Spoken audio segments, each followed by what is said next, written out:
Finally got my hands on the Baltic. Well, I already did the unboxing. This is the main video. So I finally got my hands on the Baltic Aquascaphe 41 millimeter titanium. This is a grade 2 titanium. You can get it either in this dark blue or in the classic timeless black.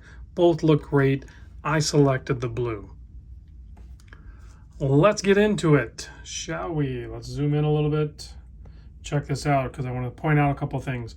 First off, 41 millimeter it's there. It's a little misleading though. The case is actually 38 millimeter. You can see the overhang of the bezel over the case. So it is a 38 millimeter case. That's actually going to be good because regardless of the wrist size, it's still going to look like a 41. It's just going to wear like a 38. It's going to be super comfortable. So smaller wrist still can do it. Larger wrist still going to look like a larger watch. I like it.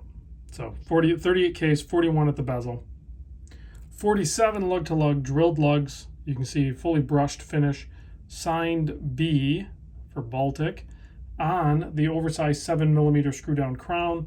Kind of looks even more oversized. It almost looks like an 8 millimeter, but it's actually a 7. The reason I point that out is because this mid case is so dang thin. The overall thickness of the watch, including this domed sapphire crystal, is 13.4 millimeter, but that mid case, which I did not measure, is like ridiculously thin. It's like, if I can grab a measurement on it, it's like a 5 millimeter or just under 5 millimeter.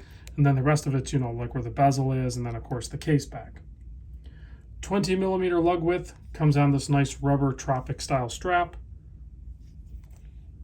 Signed hardware, one floating keeper, quick release spring bars.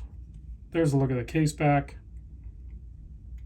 300 meter water depth rating on this thing. Weighs 69 grams. Well done, nailing the 69. Inside, automatic, Miyota 9039. No date, proper no date. Good looking dial there. Nice contrast with the kind of gray framed handset and markers with that white printing on there, which is going to be BGW9 lume, which is appropriate for this blue watch. 120 click bezel. Not a huge fan of the bezel action if you try to spin it fast. If you do it slow and controlled, it's not bad. It's a little gritty feeling, but if you go too, you know what, S speed, it's actually not bad either. Maybe even better. I think it just needs to be broken in. It's a brand new watch. And titanium bezel action's sometimes a little weird. I think this one's maybe just a little weird at first.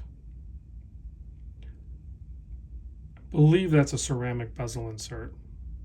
I'll put a link in the description to the website. So if anything I said was wrong, it'll be corrected there. Price point on this, it's in euros. I just did the conversion on it. It looks like it's about $760 US. No bracelet. Kind of don't really need it. Let me show you. I'll put it on my 7 1/4 inch wrist, show you what it looks like. I mean, you could put it on any other strap and it would work great. This one has a nice taper to it, so it pairs really nice. Here it is on my 7 1/4 inch wrist. You can see how thin it gets around here, so it's super comfortable. Personally, I would probably throw it on an FKM rubber, but this one gets the job done right out of the box. You're good to go. So whether you want the black dial one or the blue dial one, both of them are timeless. Both of them are clean, classy looking watches. You know, you're right smack in the middle of that, where I say that comfort zone of 500, which we kind of have to push higher than that anyway. But you're definitely below that $1,000 mark, and you're getting a titanium assembled in France with Japanese movement, titanium, and great lume. Speaking of the lume, let's give it a quick blast with the UV light. Let's kill the studio lights and check that lume. There it is. So you have the fully lume bezel and a super legible dial and handset.